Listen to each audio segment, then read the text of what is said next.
Welcome, everybody, to another episode of Needs Some Introduction.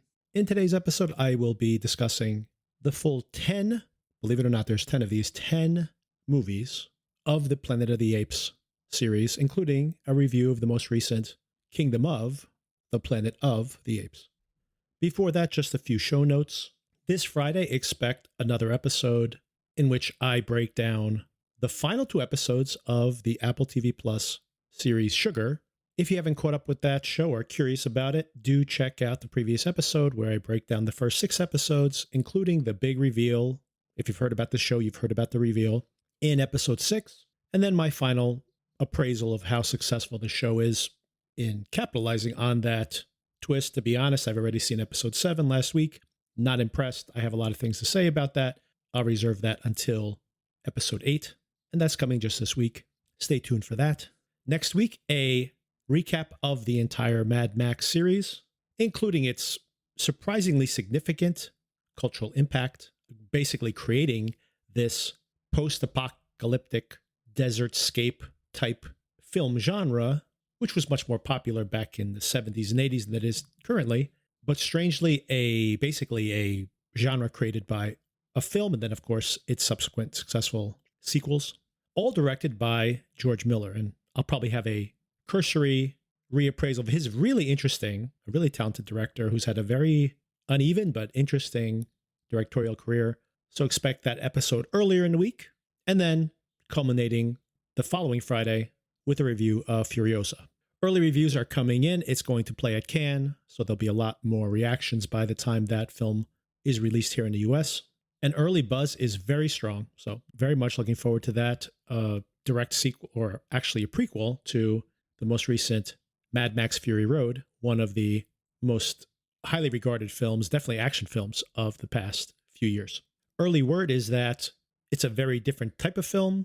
It builds a very large world, a very large mythology, as opposed to Mad Max Fury Road, which was a film with barely a plot, drive car out, drive car back. So expect that Mad Max week, basically, next week, covering the franchise and the new film. And in subsequent weeks, discussing the HBO spy thriller, The Sympathizer, which will be wrapping up soon. The Veil, another spy thriller, which is wrapping up in just a couple of more weeks. As is Under the Bridge, which we've been discussing on and off here for the past month or so, all wrapping up in a couple of weeks. And then in June, we'll be discussing the new Netflix psychological drama, Eric, starring Benedict Cumberbatch. The new Glenn Powell, Richard Linklater film, Hitman, coming to Netflix as well. And of course, some very big premieres in June: The Boys, House of the Dragon, The Bear, and the new Indecent Proposal Apple TV Plus series starring Jake Gyllenhaal. So that's what you can expect in the next month or so. Oh, and of course, the finale of Dark Matter as well. A series I'm still following, and I'll have my final assessment of that series once we have the finale late next month. There's also some very high-profile movies along the way, of course, summer being peak movie season, and I'll be reviewing some of them throughout the next few months. Okay, to the main topic. With the release of the latest Planet of the Apes film, Kingdom of the Planet of the Apes, I'm going to actually discuss whether these titles really mean anything. I mean, they did mean something early on, but it is getting more confusing as they try to keep coming up with these new titles. But I've rewatched these films, seeing some of them for the very first time just in the past couple of weeks. And in watching them, it's really amazing to me, even in the current circumstance. This movie has just come out. It opened even bigger than expected. It made about $58 million.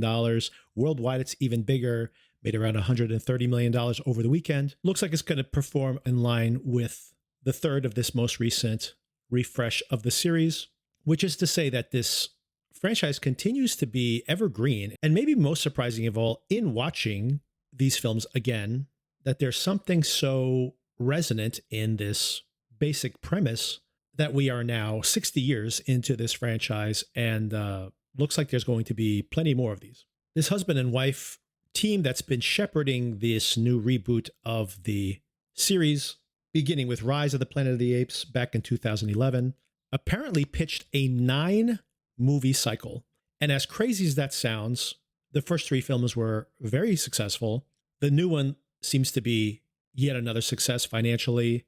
They are already beginning pre-production on the next one, and I presume, unless that one is a total disaster, they will at least finish this 6-movie cycle. But if these 3 are popular, or even if they're not, honestly, I could imagine another kickoff of the final 3 films, perhaps another decade from now. So this 9-movie cycle may actually pay off. And it's really surprising how evergreen this material can be. I think, before we get into the individual episodes, what I grew to appreciate in rewatching these was that even the worst of the films, watching them one after the other, I can't imagine, honestly, I can't imagine walking into a movie theater in 1971 with all the expectations of a Planet of the Apes film and seeing some of these films as a complete film, because they really felt like an episode of a television. There was barely plot there. The films are 1.5 hours long. This is beyond the first one. They're about an hour and a half long, and there's so little plot that they meander around for almost half their running time. You could easily do a supercut of those films where they are 40 minutes long, maybe an hour at most on some of those. But watching them almost as episodes of a television show, I found it really fulfilling because they keep exploring these interesting topics. There is, in this framework, a way to explore the history of slavery in this country, for example, but of oppression in general, of forms of control, and of course, these philosophical questions that rise across almost every single one of these films.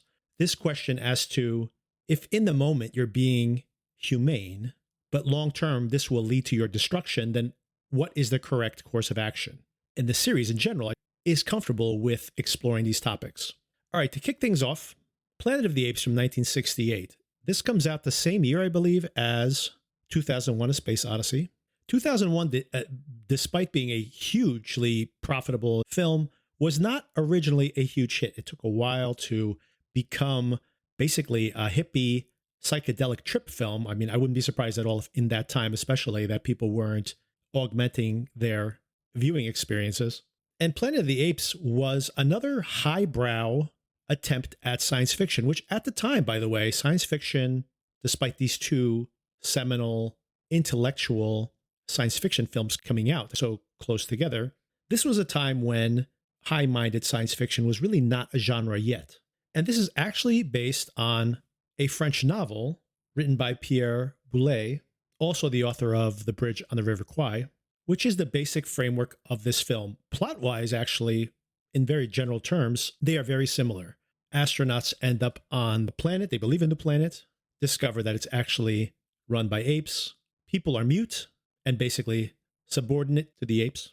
Interesting that so many themes throughout the entire series of films as well are captured here in the original novel. It is discovered towards the end of the novel that the rise of the apes was due to the fact that humans tamed and eventually trained the apes to be their servants. And as the apes took on more and more of the tasks that humans normally did, they became intellectually lazy. The apes eventually rose up, and the humans, now so soft and unintellectual, were unable to defend themselves. The apes took over the cities and drove the people out into these camps in the wild. Now I'm going to start spoiling things for the entire series. So if you don't want to be spoiled on anything, you may want to just check the show notes. I'll put a timestamp in there for the review just for the new film, if by chance you wanted to rewatch these films. They're kind of hard to spoil, to be honest. But I did want to call out the ending of the novel because you'll see, it'll come back. In the novel, the character called Ulysses, which is basically the Charlton Heston character in the film, actually bears a son with Nova, this mute female. However, he can speak. The son can speak as well. So they see that this is a threat. The apes will probably kill them if they know that he can generate more speaking people. They sneak onto the ship and escape, and they head back through the same time portal that somehow sends them back into Earth in the past. And when they arrive back in France and they exit the ship, they find that the whole planet is populated by apes, even in the current time. Big twist. This series loves twists. And the final twist is that this entire sub-story was a diary that was found, I think, literally in a bottle in space. And the astronauts who found it turn out to be apes themselves. And they think this must be a fiction because people can't think and speak. That's ridiculous. Okay, so they want to make this, 20th Century Fox wants to make this into a movie pretty much once the book is published. Rod Serling, the creator and writer of all the Twilight Zone episodes, an incredibly prolific writer when you think about all those episodes, writes a screenplay for the film, and they like it. The original budget is going to be about $10 million, which would adjust probably to about $60 million today. But remember two things. That would be one of the biggest budgeted films ever at the time. And science fiction in general doesn't make that kind of money. So they were thinking this is not going to fly at $10 million. This is 65 or 66 probably when they start having this conversation. The script is rewritten to make the apes have more rudimentary technology. They become nearly an agricultural culture. This reduces the budget of the film, but also interestingly, almost has the feel of a plantation, which of course then starts to intentionally or unintentionally start to create this racial parallel in the metaphor here within the series of films. This reduces the budget to around $6 million. They get the green light, and they keep Serling's original ending. If you haven't seen the film, you probably know the ending. It's the discovery that they are on planet Earth, just in the future, about 2,000 years in the future. The first film is a massive success, including re-releases. It earns $33 million in the US, just in the US. It's hard to know any kind of overseas numbers back in the day. Accounting wasn't really well kept the way it is now. But of course, that was one of the biggest hits of the year and very famous, the final shot, the Statue of Liberty in the beach. As far as my rewatch, I do recommend this. It is the longest of this early cycle of films. It's about 2 hours long. Doesn't feel long. It actually feels shorter than some of the subsequent sequels. There's something almost hallucinatory about some of the visuals when the ship lands on the foreign planet. Charlton Heston is doing his hammy thing, though his usual, but it works here, definitely works here, especially because he is kind of pompous and he definitely gets knocked down with that big revelation at the end of the film. The apes in general are very cruel to the people, use them for target practice. I mean, it's pretty hilarious. You would just use these animals for target practice, even if they were just animals. I guess they almost see them as vermin, maybe like the way we look at deer, because their population just continues to spread. They also do scientific experiments on them. And of course, these chimpanzees played by Roddy McDowall and Kim Hunter, Zira and Cornelius, befriend the Taylor character played by Charlton Heston. Oh, and of course, one more important character here is Dr. Zaius, the orangutan, who's also the Minister of Science, but also knows the history of the planet. So he sees Taylor as a real risk to the stability of the planet. Now, this is interesting that it exists even in this very first film.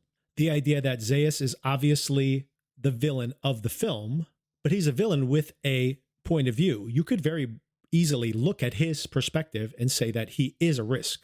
They know what had happened previously, and a talking human leading a rebellion of humans against the apes is literally the history of the apes rising against the humans. And of course, the fact that humans have this very violent history of having destroyed the world.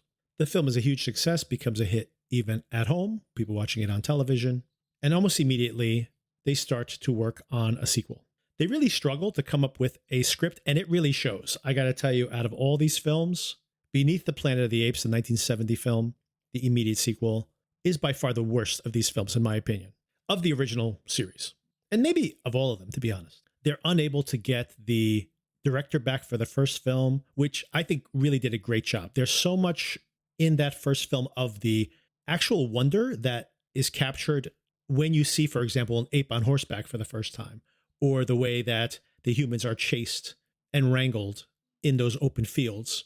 The film feels big, and the world building is very subtle. As you spend time there, you're really discovering the rules of this new place. Something that I think, especially the new Planet of the Apes films, the most recent ones, have done a really great job of.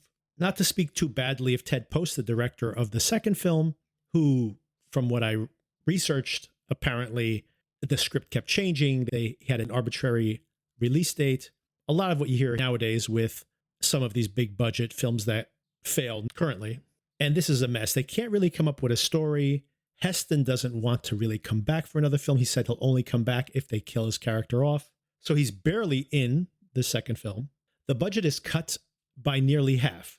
This seems like a big mistake if they thought the series was going to grow. However, we now live in a world where sequels outgross their previous chapters. A franchise will grow from one film to the next. This was not the case back in this period of time before Star Wars basically And even throughout the 80s, by the way, you think of something like Gremlins and Gremlins 2, you think about anything, even like the Police Academy films, you would have a huge hit. The next one would make half as much, maybe a little more than half as much if you're lucky, and then peter off from there. And that is very much what they expected to see with the Planet of the Apes. So therefore, cut the budget in half, and you'll have a similarly profitable film, theoretically.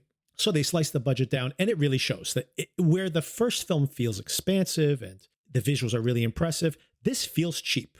And worse than that is they couldn't come up with a story. So the opening of the film literally recycles the finale of the previous film. They play back the twist ending. Then we have a long credit sequence where Taylor and Nova are riding on horseback, wandering into the Forbidden Zone, eventually coming upon these illusions of fire, of an earthquake as well, all illusions basically that are there to scare them away. Eventually he disappears into one of these illusions. Nova wanders off and happens to stumble upon another set of astronauts. The captain has died in this particular case. The remaining character, Brent, who looks exactly like, or very nearly like, a much shorter version of Charlton Heston, played by James Franciscus. Nova stumbles upon him. He's like, oh, you kind of look like that other guy.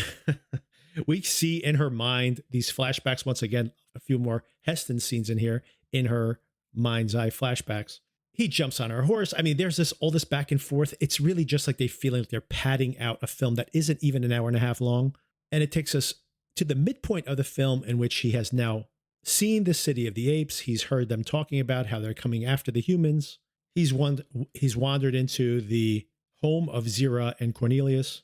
Zira also thinks he's Taylor.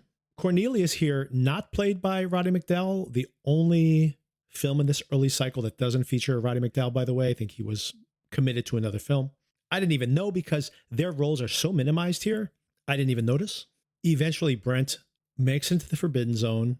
This is the midpoint or maybe even beyond at this point of the film. And here's where the film goes batty and honestly in a good way because something's happening at least. Rather than the very much recycled first half of the film, they now go beneath the Planet of the Apes. They find an abandoned New York City, a subway station with a sign for a Queen stop. The astronaut Brent and Nova exploring this underground space. Brent is compelled to drown Nova. It turns out he's being mind controlled by these mutants that worship a nuclear bomb underground. It's not a regular nuclear bomb, by the way. It's a true doomsday bomb. This is something that was the fear at the time of eventually building a bomb so large that it wouldn't just destroy a city, for example. It could destroy the whole entire planet. Apparently, these mutants are worshiping one. There is some pretty good satire here, I would say. Primarily the fact that these underground dwellers keep talking about how they are pacifists, they are not violent, they don't kill their enemies, they make their enemies kill each other. That by using mind control to have those people kill each other, the problem, of course, is those violent people. It's not them who are impelling them to kill each other. That's actually a pretty clever idea. Also, this worshiping of this bomb. But for me, what loses any credibility in this film is when they reveal that they are scarred from being close to this radiation, and they peel off their masks, which I think is hilarious. These people only see each other, and yet they have these masks. Who are they trying to fool? This is obviously a reveal for the audience, and it just completely took me out of the film. I know this is like nitpicking, but it is so annoying that it's like, what is this now? It's literally like they're just trying to, let's put something in here to keep the audience guessing. Oh, what if they have these scarred faces underneath, and what a reveal that would be. It would be more of a reveal if you had spent times with these characters and we thought that they were benevolent in some way and then only discovered their mind control powers, etc. That would be a more interesting version of this film. They could have been underground earlier on. There could have been this plot twist, but it seems so rushed, so slapdash. The effects look cheesy. Yeah, this one's one you can definitely skip. In parallel, by the way, just to wrap up the plot, the apes have decided that the humans that are a real risk and are probably holed up in the Forbidden Zone, and they start to invade. Another little piece of satire here, which I think is great, is that the apes at first are terrified by these illusions, the fire and the earthquakes, etc. Dr. Zaius is the one that says this can't be real, charges into the illusion and breaks it so everybody can pass through. And the mutants, the mutated humans, as they see this, their interpretation of this is those stupid apes. Their brains aren't even developed enough to be able to hold our illusions. So it's not that their illusions failed, it's that the apes were too dumb to fall for the illusion in the first place. Not smart enough to refute it, but dumb enough to not fall for it. Very convenient rationales. Minor credit for some clever ideas here in the script. Eventually, Brent ends up in prison with Taylor. This is when Charlton Heston appears again for just a couple more scenes. They have a protracted, very Star Trek original recipe, Star Trek battle in prison with each other. They're compelled once again to try to murder each other. The mutant who is controlling them gets distracted when Nova speaks her first word, and they take that opportunity to get the upper hand on him and accidentally kill him. Of course, they're the good guys. They can't actually intentionally kill anybody. I don't know why that matters, because in the very next scene, as everything's culminating, the mutants are about to detonate the doomsday bomb just to spite the apes that are invading. And Taylor theoretically is there to stop them from blowing everything up. But as he dies, he decides, you know what? Screw this world. And he pulls the trigger and detonates the bomb. Now, 20th Century Fox had cut the budget on this film, assuming that traditionally a 50% drop off from box office from one film to the next was to be expected. Instead, this film made almost exactly as much money as the first film made in its initial release. Plus, the first film had been re-released and made even more money. Plus, it was doing really well on television. Fox immediately greenlit another film. But they've blown up the planet. What could possibly be the sequel to the film? Well, this leads us to, for me, the biggest surprise in this franchise. And it really made me love the franchise in a completely different way. Because the series becomes more about ideas rather than any kind of giant spectacle. But how do you continue the storyline when the planet's been blown up? Well, you make a film called Escape from the Planet of the Apes, and you go back to the book. And in the same way that the astronauts escape the Planet of the Apes, travel back in time, and in that particular case, at the end of that novel, they end up in that bizarre altered past. In this case, it's actually two fan favorites, Roddy McDowall returning as Cornelius and Kim Hunter returning yet again as Zira.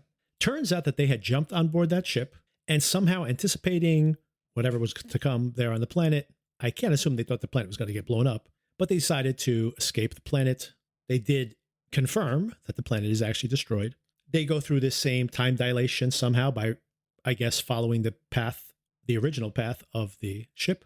End up back on Earth in the 1970s. And what happens then is this great satire. I mean, it's really impressive stuff. The first hour of this, once again, short film, 1.5 hours or so. The first hour or so is pretty great stuff. I really recommend this one. They end up back on Earth. At first, everyone's suspicious of them. You see these Senate committees where at first they think, well, someone must be doing some kind of ventriloquist act here. And even if they can talk, they must be getting prompted to say these words, even as what they're saying is getting more and more complex. Some people refuse to believe it, but within pretty short order, everyone understands what's happening. These are true speaking apes. Zira, of course, her own worst enemy, by the way, not only unable to keep this ruse going that she can't speak, but eventually spilling the beans on the fact of them coming from the future, that they're going to dominate humans in the same way that humans dominate animals at this point in history. But before all these revelations come out, they become national celebrities. They're on talk shows. They're being put up at the fanciest hotels in town. Some unintentional satire here in the fact that Zira very much likes grape juice plus, which of course is alcoholic wines, which is recommended because she's pregnant. She finds out she's pregnant over the course of the film. The doctor recommends she drinks some more wine. It's good. It takes the edge off. That's the advice back in the day, I guess. Now, this is all really clever, by the way. You don't have to have this giant sets built for this alternate world. You're shooting everything in contemporary city locales, right in Los Angeles, basically. So you've saved a lot of money on that. And instead, you fill the film up with satire, with social commentary, and some real philosophical conversations here. When Dr. Otto Haslin, who turns out to be the villain of the piece, confronts the president with the fact that they've admitted that they're from the future, that apes rule men. They have a philosophical back and forth where the president says, but these creatures are innocent. Do we punish them for future crimes?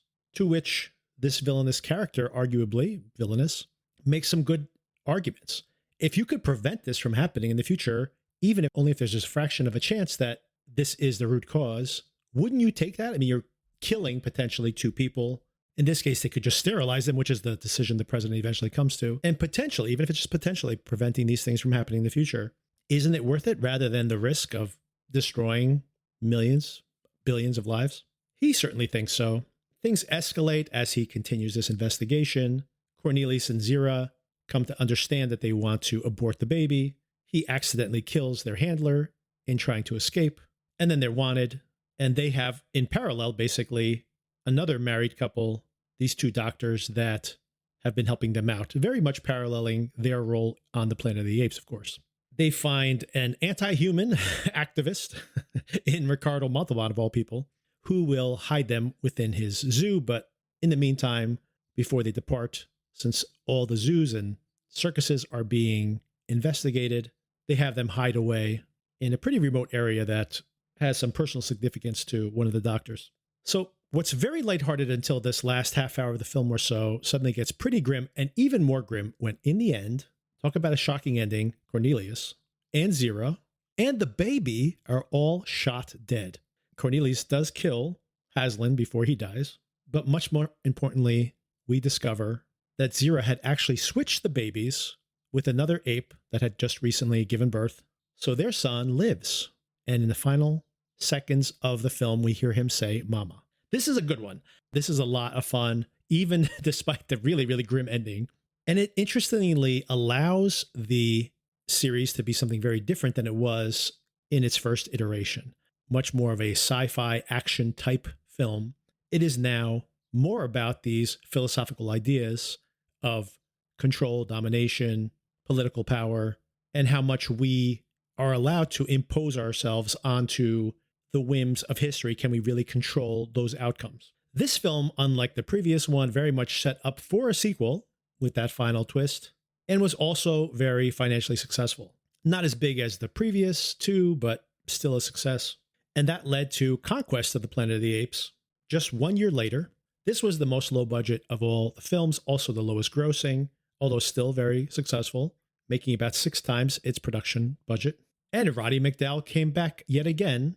How do you ask? Well, he plays the son, now all grown up, whose name happens to be Caesar. That's right, Caesar, because there are echoes of the original Planet of the Apes series in all of the new films as well.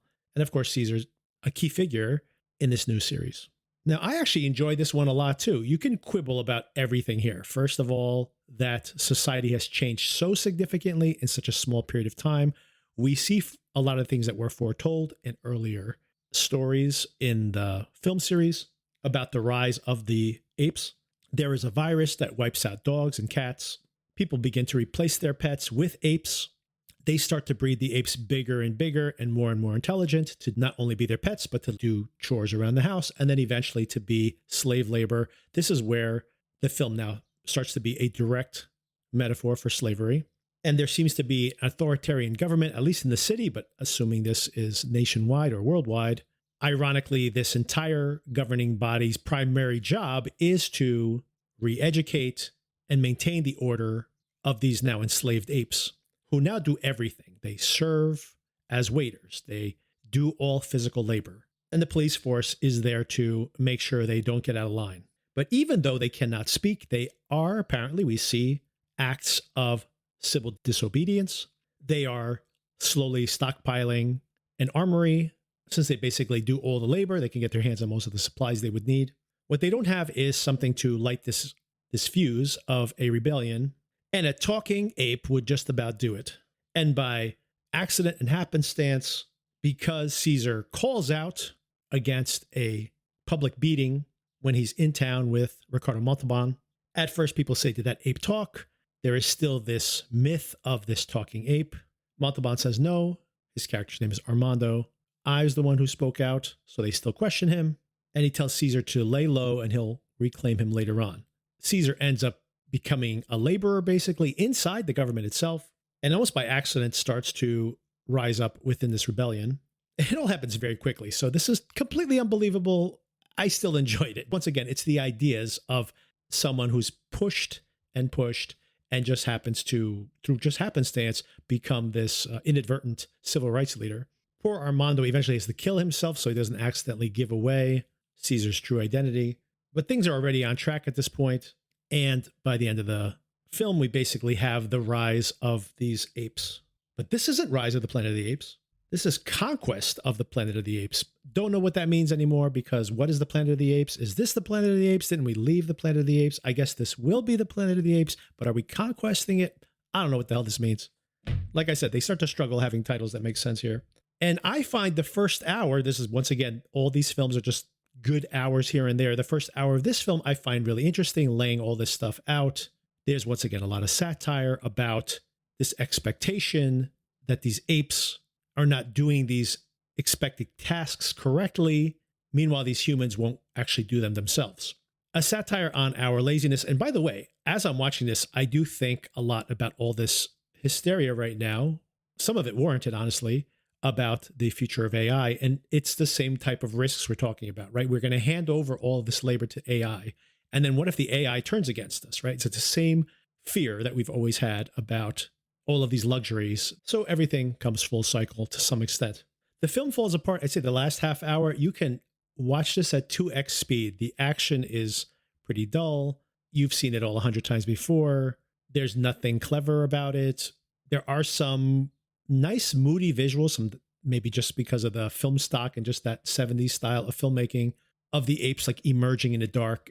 Just some of those visuals are pretty good, but in general, this drags on for like half an hour and there's really nothing innovative in it. Long story short is the apes win, and presumably this would be how they eventually take control of the earth. And then this is followed up in 1973. Once again, just a year later, these films were just making money, and Fox probably should have slowed down a little bit. They made Battle for the Planet of the Apes. This seems like it's all shot in one forest. We literally see the same tree blow up like 10 from 10 different angles as if it were multiple explosions.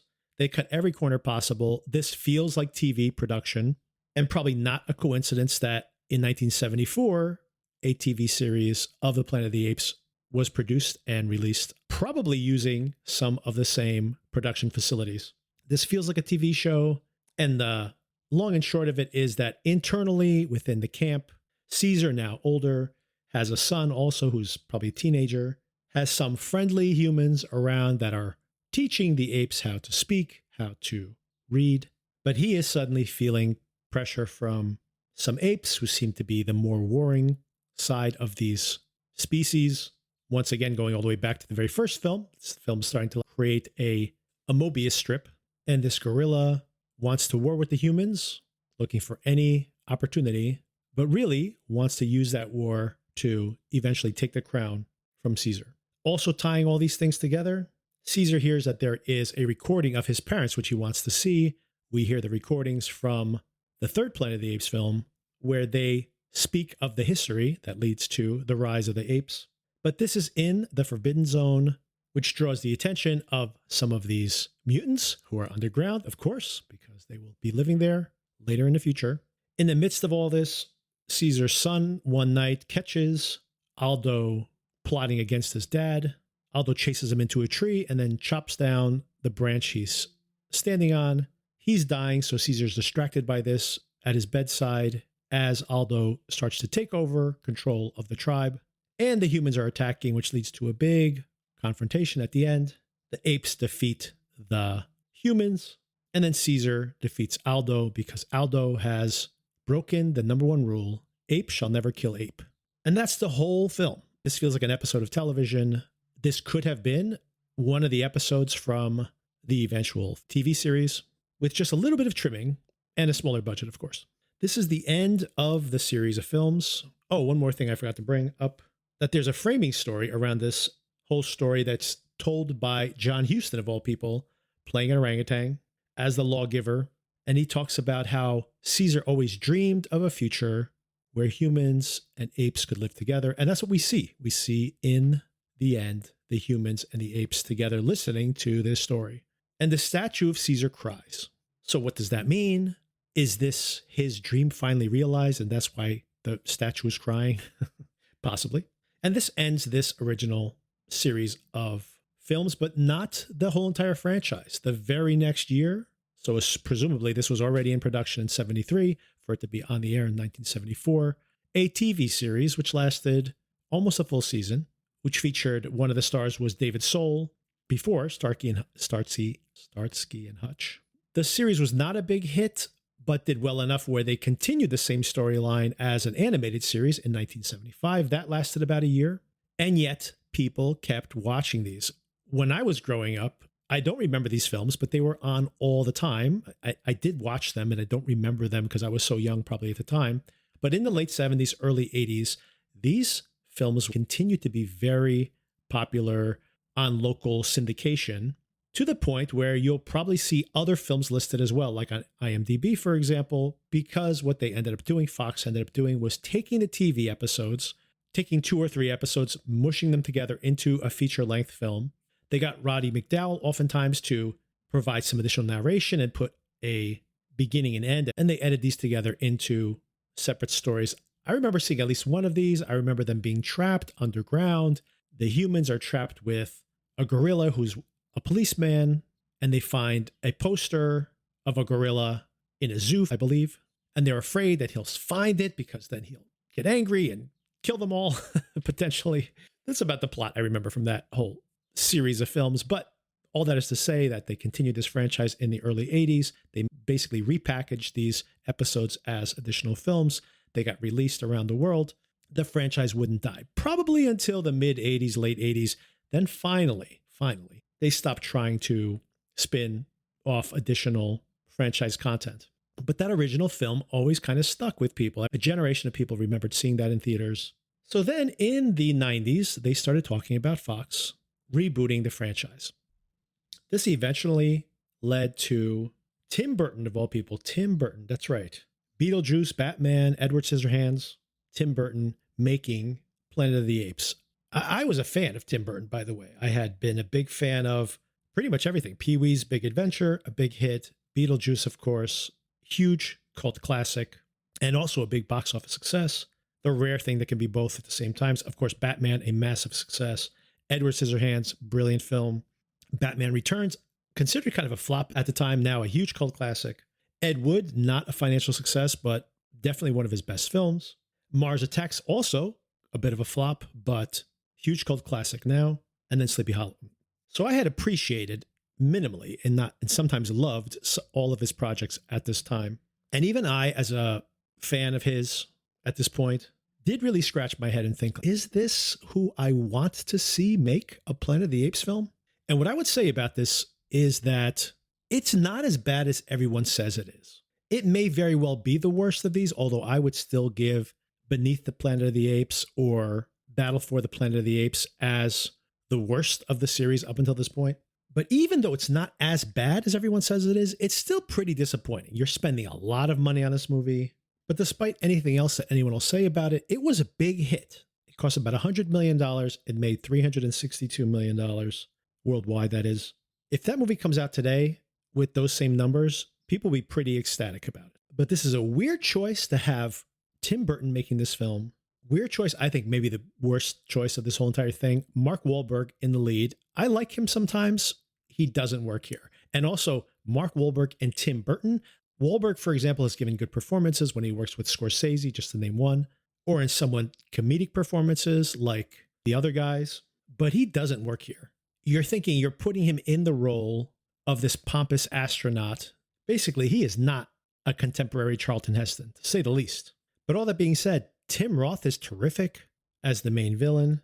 Helena Bonham Carter, terrific. Michael Clark Duncan, Chris Christopherson, Paul Giamatti. These are big names and giving good performances, by the way. But not only that, we go into CGI territory beyond this point, and as far as makeup effects go, these are incredible practical effects. The prosthetics from the original series had won multiple Academy Awards. This blows the doors off of that. So just for the design work, just for the makeup effects, it is an impressive thing to watch. It's very light on philosophy, by the way, compared to all these other films that seem to almost stop, for good and bad, the plot at points, to have long philosophical discourses. There seems to be nothing like that in this particular film. But of course, the only thing anyone remembers about this film is the absolutely bonkers finale, which is somewhat lifted from the original French novel. I did want to include that when I started this whole thing off, because yes, Wahlberg travels back through the same wormhole, ends up back on the planet in the past, and somehow the antagonist, this General Thade, is now on the Lincoln Memorial, the Ape Lincoln, as everybody called it at the time, is like a meme back in the day.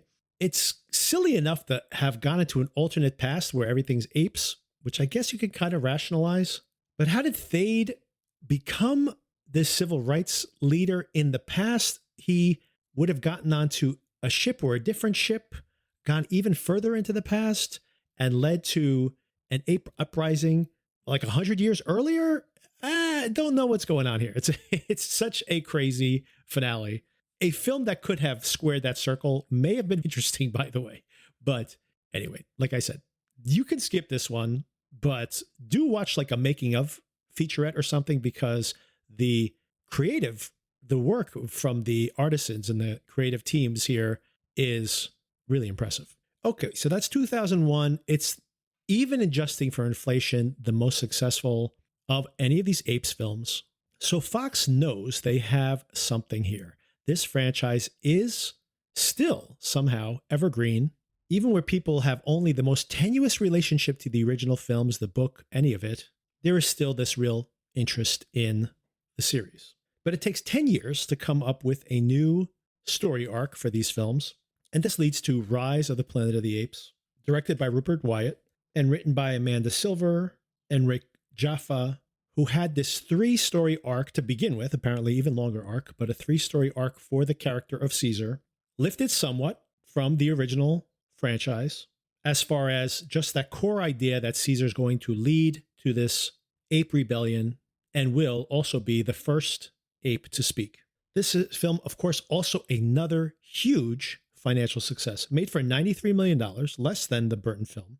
But not surprisingly, when you see that this is a pretty low-scale film, the big effect, of course, is Caesar himself, a motion-captured performance of Andy Serkis, giving an incredible performance. Andy Serkis, of course, the most famous motion capture performer of our era, also now his face recognizable from many unmotion captured performances he's given, like in some of the Marvel films, and now also a director. He just directed, for example, the very successful second Venom movie, and will now be directing the new Lord of the Rings film, by the way.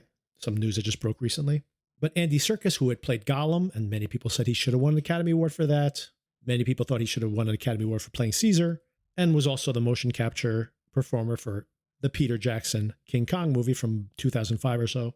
This film works because of his incredibly soulful performance as this ape who's being treated to try to cure Alzheimer's, and this medication is making his intelligence evolve. And the friendship he has with his keeper, this scientist played by James Franco, terribly miscast, by the way. Franco can be good. I know he's a controversial person now, but he can give good performances. This is not the right kind of role for him. And worse than that, sometimes I feel like he is not really giving it his all. He's just kind of sleepwalking through the role. And this really feels like a sleepwalking role for him. It does not seem like he's putting his full heart into it. There are some scenes one-on-one with Caesar which work well. But in general, most of the time he seems pretty disconnected. So definitely the worst part of this film, I think. But yet the film works because this central idea of this abused animal becoming more and more enlightened and taking control of his own destiny is still very potent as a metaphor.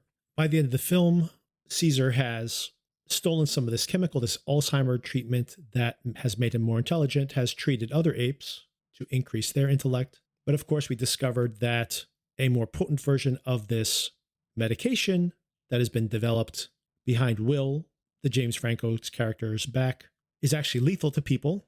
Rather than curing their Alzheimer's or just making healthy people smarter, it actually kills them. And those who are immune to this virus end up becoming mute. And we see the beginning of this cycle starting at the very end of the film. This is a good film. I have to tell you that when I first saw this in theaters, I wasn't knocked out the way A lot of critics have been raving about how incredible this film was. I thought the visuals were a real step forward. Occasionally, the special effects don't work that well. There's a scene, for example, in the forest when Caesar's on a leash. Of course, effects in broad daylight are always a little tricky. Not so much with the new film, by the way, which we'll get around to, but a little wonky, doesn't quite work perfectly. But I would say my expectations were pretty low that this thing was going to be good at all, even despite all the positive reviews. And my general impression was it's not a great film by any stretch of the imagination. It has a great performance. There are some really strong scenes when Caesar and Will just talk about even this benevolent owner. Even if he's his benevolent master, he still is his master. And it's this question as to, can you actually be a nice, quote unquote, slave owner when in the end you're still a slave owner? And Will and Caesar's interactions dealing around those topics are really strong. The film overall can't really figure out how to connect the dots from scene to scene. It works overall. They land it pretty well at the end and set things up well for the sequel. Like I said, I was impressed when I saw it, being like, wow, they pulled that off. Holy cow. I can't believe they did it. But nowhere near, I think, probably the weakest of the most recent trilogy, which doesn't mean it's bad, by the way. None of these films are actually not worth watching. Even Beneath the Planet of the Apes, which is kind of terrible, still has some really good stuff in it. And if you want to see the ambition, I mean, there was ambition there, even if they didn't succeed at most of what they were trying to do. Okay, then we get to the next actual classic out of this whole entire series of films. A lot of interesting experiments here and there, but not since the very first film has there been another classic in this entire slate of films until Dawn of the Planet of the Apes, directed by Matt Reeves. This has been said 100 times before, but I'll say it again anyway. Dawn of the Planet of the Apes should have been the previous title, right? It's the Dawn. They're just starting. And then Rise of the Planet of the Apes should be now, because they are rising. But swap those titles, everybody. Once again, the titles don't make sense anyway. Don't worry about it, but I'll just call that out. Not the first one to do so, by the way. Matt Reeves directing this one. And the scope of this film, a huge budget, more than twice of what the previous film's budget had been. And Fox taking a real risk on this, by the way. It could have been a big drop-off in box office between the previous film and this one.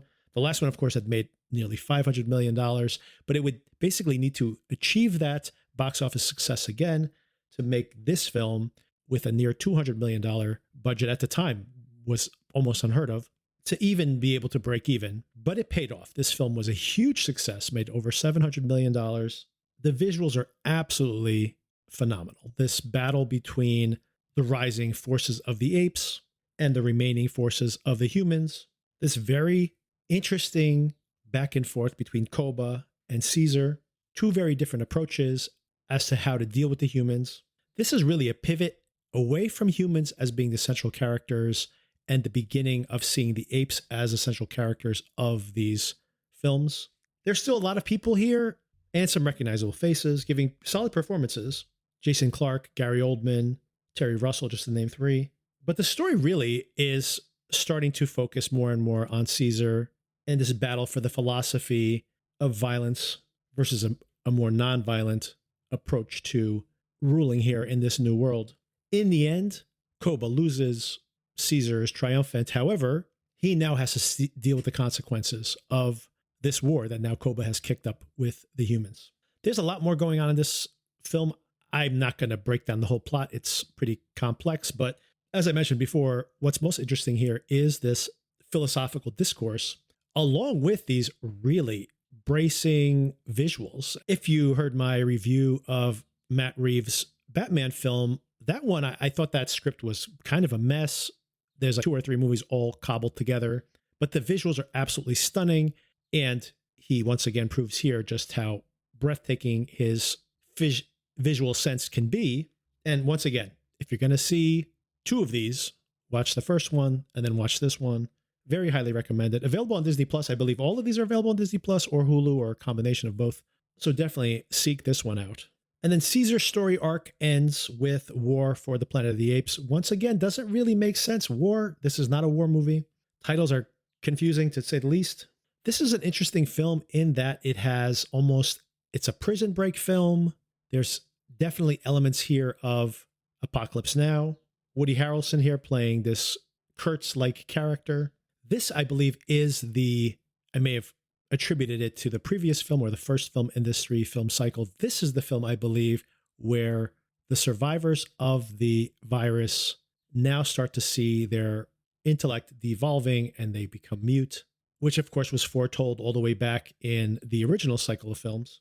This film for me is strong. It's a good film. It's got great visuals. Andy Serkis gives another great performance as Caesar. Caesar on horseback with the snow falling on his fur. I mean, the visuals are absolutely stunning. Once again, Matt Reeves doing the directing work here. But given the stakes from the previous film and the scope of that one, I really felt like this was going to be an even bigger movie. It promises to be the War of the Planet of the Apes. Maybe, once again, how the first film, expectation-wise, they were so low. I was impressed. Maybe this one, my expectations were too high, and I was a little disappointed, to say the least. And I think the box office performance indicates that as well.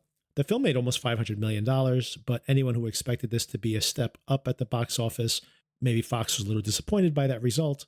So it's good. If you only have to see one of these, I would see the central film of these 3.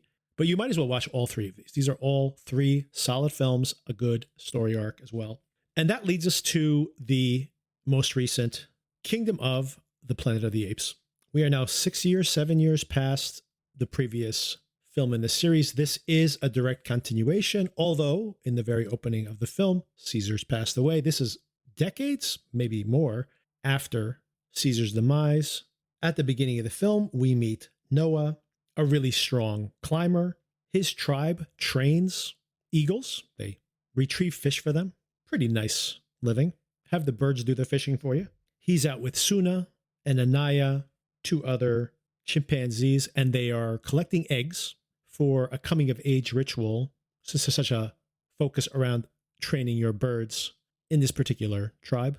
In this opening sequence, we see that Noah can be a little bit of a risk taker, climbs to this tallest nest to retrieve an egg when they aren't available at a more convenient location.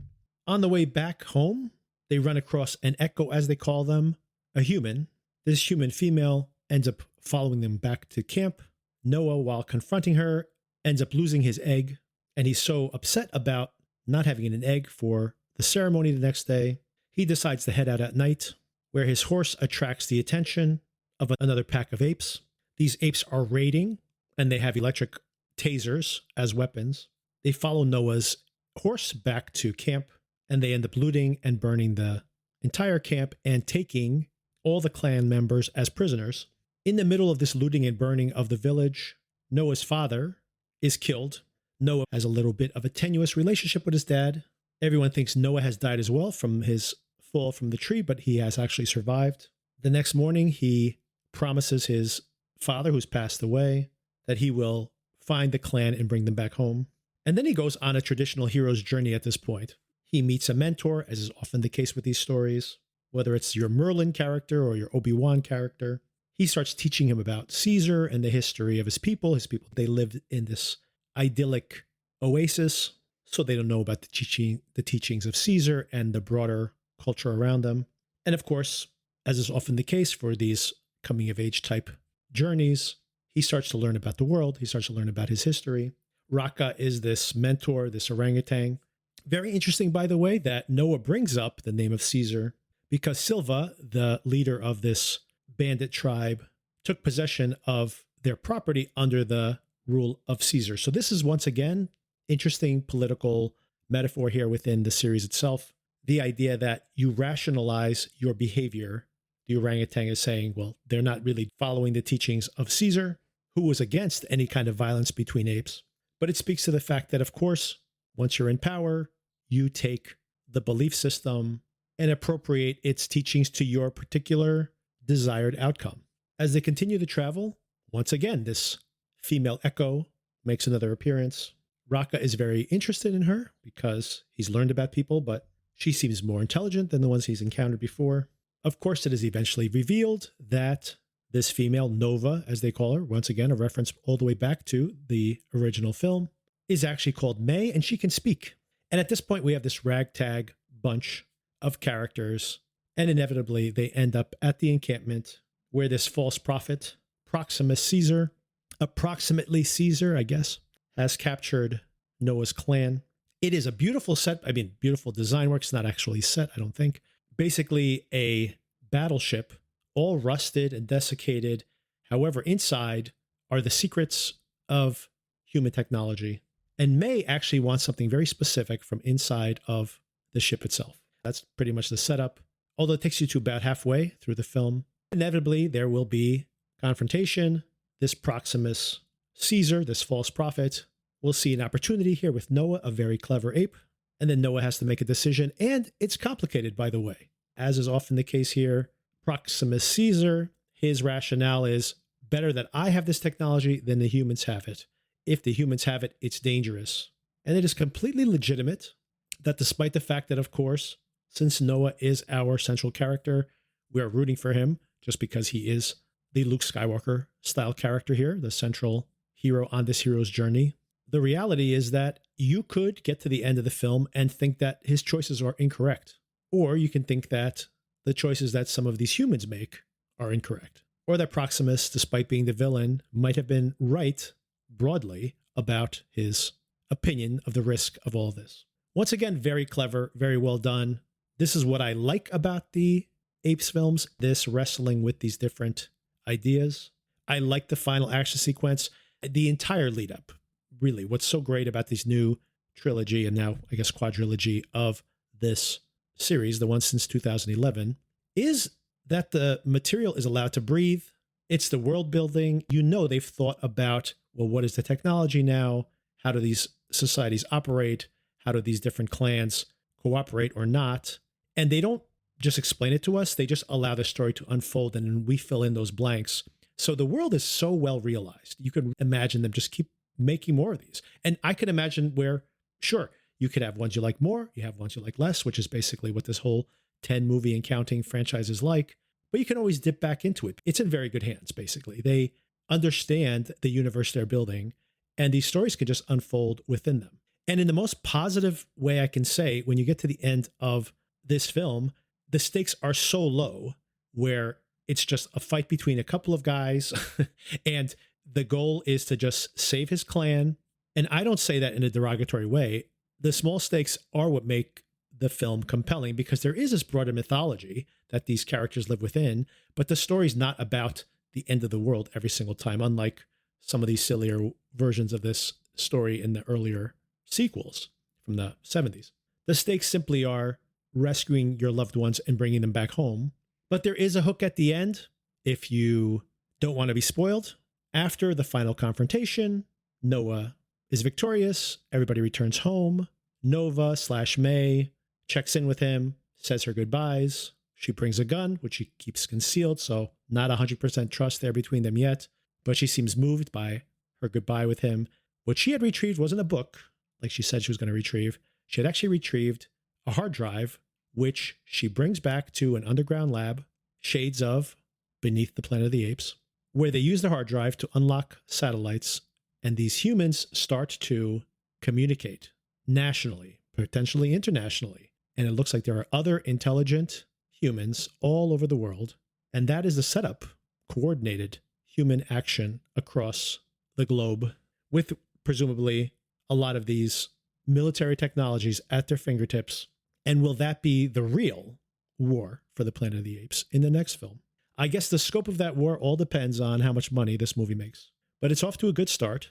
A little more box office talk. I was a huge fan of The Fall Guy. If you heard that episode here where I was discussing its box office prospects, I predicted the movie was tracking to end up in the 30-something million dollar range. I'm like, word of mouth is going to push this thing up over $40 million. It didn't even crack $30 million at the US box office.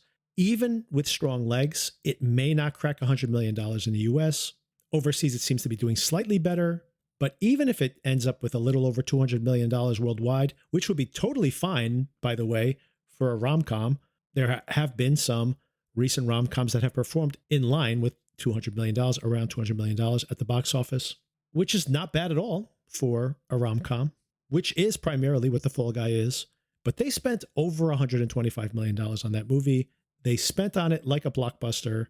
So $200 million is not going to cut it. And it's unfortunate because that is a really fun movie. And I mean, anyone could go see that film. I could take my daughter to see it. I could take my parents to see it. Everyone will have a blast. and yet it is not doing well at the box office. This one, on the other hand, is doing very well, and it remains to be seen how the rest of the summer shapes up. But the new imaginary friend, film If, is tracking well for this weekend, and next weekend, Furiosa is supposed to have a big opening weekend. Speaking of Furiosa, next week, a reminder that I'll be breaking down the Mad Max films up until this point, and then reviewing Furiosa as well. All right, thanks for listening. Hope you enjoyed that. All of those Planet of the Apes films are available to stream, except for the most recent one, of course, which is still in theaters.